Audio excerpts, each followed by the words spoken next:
Welcome to Local SEO Today. I'm Roger Murphy. And I'm John Vong. We want to welcome our listeners today to our podcast. We're very excited. We had a great topic today, John. It's very relevant, very topical, and it's about the world of COVID and how it is impacting any business really, but all businesses. So it's quite a timely topic. Yeah, and 2021 has just arrived. 2020 was challenging for a lot of small business owners because we were hit with a lot of unknowns, a lot of restrictions, a lot of changes, a lot of pivots happen. And there's still a lot of unknown in the marketplace, but we're always optimistic. As business owners, we took on this venture, we took on the risk, and we're here to make sure that everyone gets through this together. Exactly. So one thing, we're going to talk about three major things and changes that will really impact and help you elevate your business in 2021. Terrific. Yeah. And I will say, John, and I was thinking about this because you run a business and I run a business as well, a little bit in a different world like real estate, but it's not what happens to you. It's how you react to what happens to you. It's the mindset. So this COVID thing, we're all in this together. It's how we approach it with our mindset. So in terms of solutions and techniques, as we're all together, how we're going to get through this thing. Exactly. It's how do you adapt to the changes? How do you make sure that it doesn't impact you on a very emotional, stressful level? Because I feel it. I feel the pain for a lot of our clients. And the challenge is, how do you stay afloat? How do you survive? How do you even pay the bills? Exactly. If there's no revenue, if there's no people shopping, if there's no, a lot of shutdowns have occurred, and a lot of industries and businesses have been impacted, especially if you're in the tourism, travel industries, right? Like how hospitality, do you sustain that for the long period, right? Yep. So what we're going to talk about is three major things that will really help you sustain and elevate you for not just this year, but months and years to come. So the first one, John, is really, I guess, about branding and how we were going to define how to improve or how to work on your local brand for your business. Yeah, branding is a very, I guess, business marketing type of word. For as a business owner, you picked your company name for a reason, right? Something really resonated and you wanted people to think and remind them of what it stood for.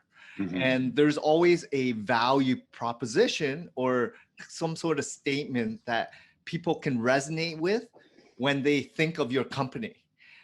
So when you think about it in a deeper level, you want to make sure that it sticks. People who think about your brand will know that, wow, they really focus on community. They focus on service. They really focus on providing the best experience for that customer who is buying that product or service. Exactly. So what are you doing to strengthen your brand during this pandemic? And to add on to that point, John, 100% of consumers are about supporting their local businesses. So knowing that, we have to, and that's what we're here for today, John. People listening today are typically our small, medium business owners. How do we help you, give you some ideas to build that local brand? Because we do know people are interested in supporting their local community. So that idea of building your brand locally to, as you say, keep your, have a positive impression with consumers in your local marketplace. And that's very challenging during this pandemic, right? Yeah. How do you get the word out there? How do you get people to remember you when they're trying to just survive, right? Pay for rent, pay for food. And people want to stay in touch with people that they really want to support. That's what brings everyone together. It's a sense of community.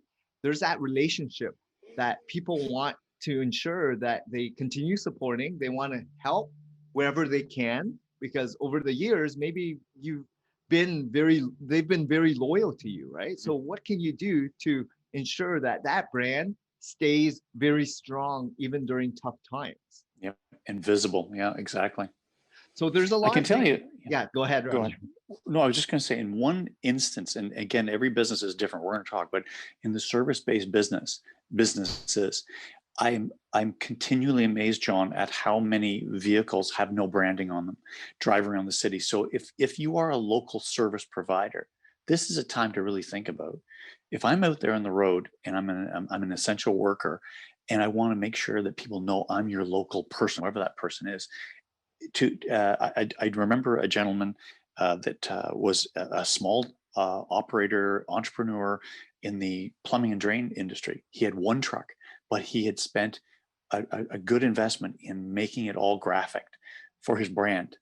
And the number of people that said they saw his trucks, plural, all over the city, it really resonated with him because he only had one truck, but the visibility of his brand on his vehicle made a huge difference. People saw him everywhere and they commented on it. So you can get your brand out there and keep it front of mind.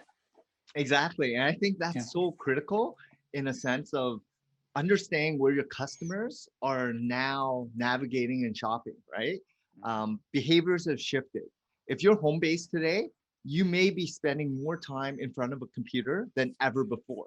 So, how do you get in front of potential prospects or your customers, potential users, to know about you, Mhm. find you, be actively aware of you being in existence still Yeah. or being able to provide that product or offering. Um, there's a lot of tools, there's a lot of avenues, mediums. But one thing I would always say is keep your brand consistent throughout the whole marketing process. Because if you're always changing it up, trying different hooks, call to actions, different slogans, people aren't sure who you really are, who it Mhm. resonates with. So focus on consistency, focus on understanding your customers and how they consume your kind of brand or product or service, and Mhm. focus more emphasis to be when they're looking. Exactly. And there's many messages that come in with your brand. So if your brand, if you can tie in that you take extra care in these days of COVID, that you're prepared so that your client is protected, whether you're a service-based company coming in, do you have the proper equipment for face coverings, sanitizers, gloves, boots, whatever it is. If you can enhance your brand to say, we're the guys that protect you, we provide your service, and we're the ones you can count on. That's a sort of messaging that ties in with the brand that you could really build upon. And if people go, no, I know those guys, and they always come properly prepared to, so that I'm protected from this, pandemic, issue that's going on. So Yeah, a lot of people just want certainty, right? They want to make sure that you can fill their gap, fill their need, and mhm, they're, um, at a prompt time, affordable yeah, and safe, right? And I think safety is the utmost most important. So how do you push that content out there? How do you push the information? Do you have a website? Do you have social media assets? Do you go out there and broadcast what you do differently? Is it on a banner? Is it written? Is it in a video? And it could be just on your cell phone, because that video on your cell phone is so powerful than it's ever been, right? mhm, And it's so easy to do. And people don't mind the authentic, raw feel of it because it's more genuine. People mhm. understand what it means to be in this kind of circumstance, right? You're not going to do a full on video production when nothing's open, right? So true. So yeah, the brand ties in with the extra services you provide, how you differentiate yourself from the competition. It's yeah, there's many pieces in that puzzle for sure. I think the second point, so we touched on brand already. The second point we're going to talk about is understanding that remote work or home based is here to stay. Mm, And this applies to not just yourself, your staff, your suppliers and vendors. There's a lot of components, and maybe you don't even need that real estate of that high traffic, you know, place that you've always had, Hmm. paying huge amounts of rents, lease payments, and upkeep, because things have shifted. You have to understand the demographic shift. Hmm. The people don't, they want more space, they want more security, and they can work anywhere, accessible to their phone or computer and internet anywhere. Hmm. And it's affordable, and it gets things done the same way.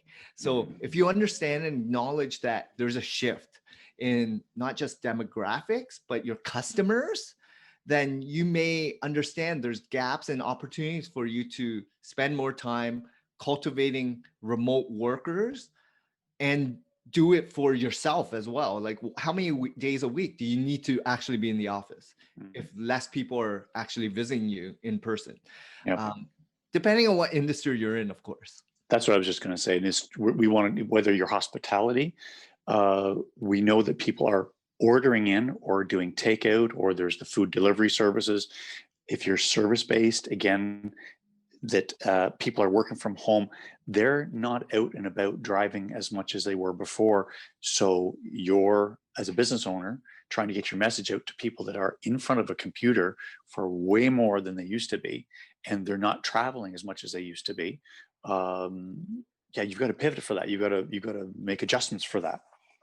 And I think, just touching on some examples like restaurants, right? People might have restrictions on how many people can go to the restaurant itself, but a lot of Mhm. people are still ordering takeout. And for you to be on a really high, busy traffic real estate intersection versus maybe going to more of a remote area, but having more of a visual presence and shifting your marketing efforts to takeout only, Mhm. that might save you a lot of money. And maybe you'll see that it's more profitable, and a lot more businesses may shift their that whole strategy because it's more predictable. Because in the restaurant world, if you buy a lot of inventory and you staff up and no one comes there to your store, you're wasting a lot of funds, right? Like, your profitability is not there. So Mhm. just shifting it to do a lot of cooks and moving towards online orders and having more predictability might be able to sustain your brand for long term. That's right. And that again depends on the type of even food that you're speaking of, because it is true. Many people want that experience. They want to go out and enjoy nice dinner. So, in the interim, the pivot that we're speaking of, it could be short term. It could be, setting up for more takeout, quicker delivery, curbside pickup, and promoting that to your consumers. Let them know that, hey, dinner's ready. You give us 35 minutes head start, or order online. We're there for you, and we'll be here for you when you're ready, and we're allowed to sit down together, in the future. Once So again, let that message get out there. So yeah, but that's yeah. that's really all about pivoting in this time of COVID. And again, the branding is so important. The messaging is so important. And understanding, like, if you're going to be in business for the next 5, 10, 20 years, then you have to understand that this is a little blip of the grand scheme of things. And maybe you Mhm. won't be profitable for 1 year. You may be in the red for a short period of time. But in the long term, why did you get into business in the first place? Is it really for that short-term win, or is it really to sustain a lifestyle choice, Mhm. to take care of your family, to really enjoy that community feel? So understand big picture versus short picture. And many businesses, and it's terrific, John, and I hear this from many, many business owners, not all have been affected negatively from this COVID. I think we were even speaking of clients that were in the contracting business that were worried when this thing hit last year, the very beginning of the year. They thought, I'm getting wiped out. In fact, the contractor ended up having the busiest year he ever had. People are investing in certain things around their home and personal, they're not traveling, so they're buying or investing in more, things to enjoy around their home, or going to not leaving the country. So they're traveling, and maybe the marinas are selling more boats than ever, and the RV companies are moving more RVs than ever. So there's real opportunity out there in this time of COVID to sort of react and be responsive to the situation. Yeah, and understand there's gaps in the marketplace, right? As a business owner, you have to understand your services, what's going on in your Mm, industry, how your customers are changing their behaviors, yep. understanding what they're looking for today is different than 2 years ago, 3 years Yep. ago, 5 years ago, 3 months ago, right? And understanding what are some of the keywords or understanding what kind of service and products that you're offering may change as well. Catering, home delivery, Yep. contracting, like for services. There's so many other things, and people are shifting their budget constraints, right? They don't go travel, they don't go to restaurants, they spend more Exactly. money cooking than ever. They spend more money on family, because in their home they're investing a lot more on home rentals because Hmm. they're spending so much time here, and they Exactly. get frustrated with like bad looking cabinets or kitchen or whatever it may be. So Hmm. understanding the dynamics of users is Hmm. important. Exactly. And I think the last thing we're going to touch upon is how important relationship building is basically the foundation of the business, right? Mm. Because without building strong relationships of your brand, of your business, the product or service that you're offering, people won't know and want to come back to you.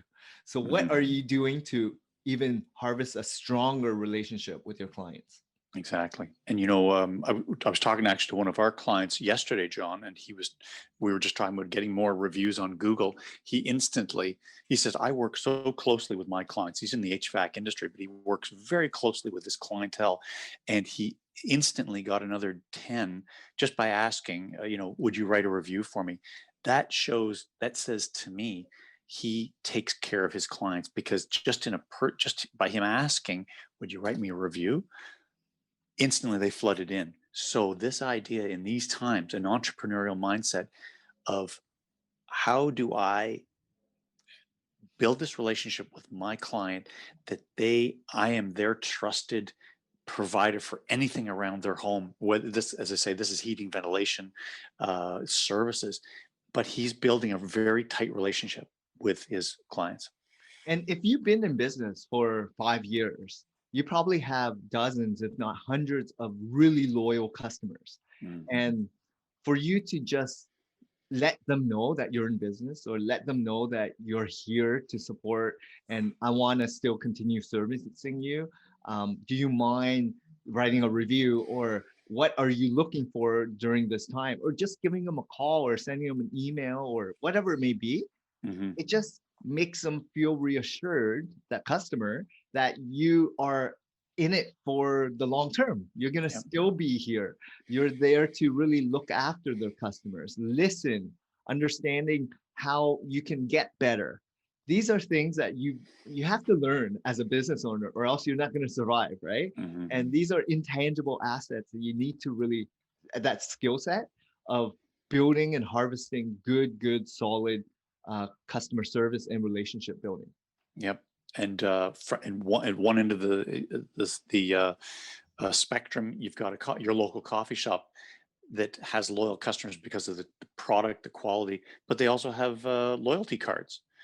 Even at a coffee shop level, there are programs for many types of businesses where you have a membership, and that membership gives you certain, whether it's again, I'm going to speak to heating, ventilation, or air conditioning, but if you're part of the program, um, you have faster service, 24-hour turnaround, all the different things. So you're building a community that is being part of a service plan that they get something out of it and you get some revenue certainty that's coming in, and it's you're just providing ways of having this deeper relationship with everybody.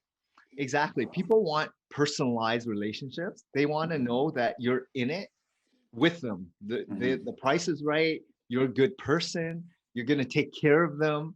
The Yeah. quality is always prompt, the service level, everything that you expect when you go and seek out an HVAC supplier or a home renovation or you buy a product or service. These things you have to sit back and look at what your customers want, Mhm. understand why they continue coming back to you, right? And make them a part of your business. So what are you doing differently? How can you make them even stronger of a tie? Um, Personalize emails, calls, touch points, give as much value, build a community potentially.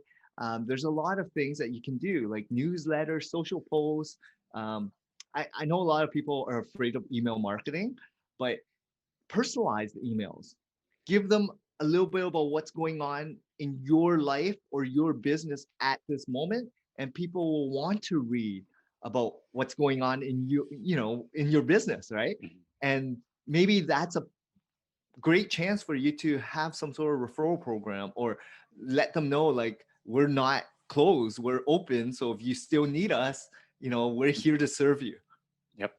And if you help us introduce us to a friend or whatever, maybe there's some sort of reward program for letting them know that we take care of you and your family. If you can introduce us to, we can get, other clients and people that we can take care of. We'll thank you, for that as well. So, Yeah, it's so important, like relationship building, understanding your ideal customer, mhm. understanding the lifetime value of that customer. And maybe they are one of your best friends eventually, right? Customers become great friends, and you get to really know them, why they triggered themselves to pick you in the first place. And Mhm. there's something in common. You're there providing a good service value, and but they trust you as a human, and there's Mhm. something there that's a really strong bond and relationship. So really harvest, understand that whole journey, understand business behaviors, and get better as a business owner to Yep. do better in all these different facets across the lifeline of your business. That's right. And I know we spoke before, John, about the idea as an entrepreneur. There are going to be challenges, opportunities. There's going to be roadblocks. How you, it's, we know, it's going to come, but it's not what happens to you. It's how you react and respond to what happens as an entrepreneur with that positive mindset that, listen, we've been thrown a curveball here, whatever it is, whether it's COVID or something similar, or some sort of new government regulation. You, as a positive minded entrepreneur, you will look to, how do we pivot around this, and how do we make it better, and how do we get through this and end up even stronger on the other end. Yeah, it's always staying optimistic and Yep. positive, and keep doing what you do because you love it, right? Why are Mhm. you starting your business in the first place? To serve others, Exactly. right? So if you continue doing that, you'll be happier than ever, and everyone will be happy with your product and service. Yeah. So true. So true. Well, Perfect. that was Well, great, thanks a lot, John. Roger. Thank you, John. Thanks for your time. And we want to thank everyone for joining us today on this podcast. We'll see you again at Local SEO Today. Thank you. Thank you. Have a good day.